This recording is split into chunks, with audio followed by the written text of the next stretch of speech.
कुलधारा village सबसे डरावना गांव भारत का, one of the most haunted places. Jaisalmer से, यह है राजस्थान में, जैसलमेर से कुछ किलोमीटर दूर। यहाँ पे एंट्री चार्ज है 50 से 100 रुपए, और जब आप एंट्री कर लेंगे तो यहाँ से 1 से 1.5 किलोमीटर बाद आता है आपका कुलधारा गांव। यहाँ पे ये मान्यता है, ये कहा जाता है कि जो भी यहाँ रुकता है शाम के वक्त या रात में, अगले दिन मरा हुआ पाया जाता है। अब इसमें कितनी सच्चाई है पता नहीं, बट कहा यही जाता है। एंट्री करने के बाद 1.5 से 2 किलोमीटर या फिर 1 से 1.5 किलोमीटर बाद आता है आपका कुलधारा विलेज। कुलधारा विलेज की कहानी यह है कि यहाँ पे रहते थे पालीवाल ब्राह्मण।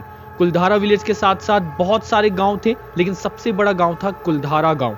अब कुलधारा गांव में रहते थे पालीवाल ब्राह्मण, और पालीवाल ब्राह्मणों की एक बेटी पे दिल आ गया था सलीम सिंह का, जो कि जैसलमेर का प्राइम मिनिस्टर हुआ करता था। उसने ब्राह्मणों से कहा कि अपनी बेटी की शादी हमसे कराओ, वरना हम लगान बढ़ा देंगे, टैक्स बढ़ा देंगे।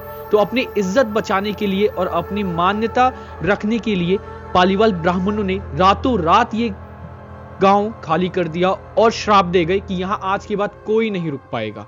श्राप देने के बाद तब से लेके आज तक यहां पे कोई नहीं रुक पाया है। गौरव तिवारी जिनके ऊपर एक सीरीज भी आ गई है, अगर आपने वो देखा है तो वो भी यहाँ आए थे और उन्हें भी यहाँ पे कुछ प्रेजेंस फील हुई थी। पीछे वाले रूम में यहाँ पे कुछ प्रेजेंस फील की गई थी। ये गड्ढा है, नीचे क्या है ना जाने, किसी को नहीं पता। हमने जो गाइड लिया था उसे भी ये पता नहीं था कि नीचे क्या है। कोई जाने की हिम्मत तो जरूरत नहीं करता है। ये पूरा है कुलधारा विलेज। अगर आप जैसलमेर जा रहे हो तो यहाँ जरूर जाना, बट कुछ हाथ मत लगाना।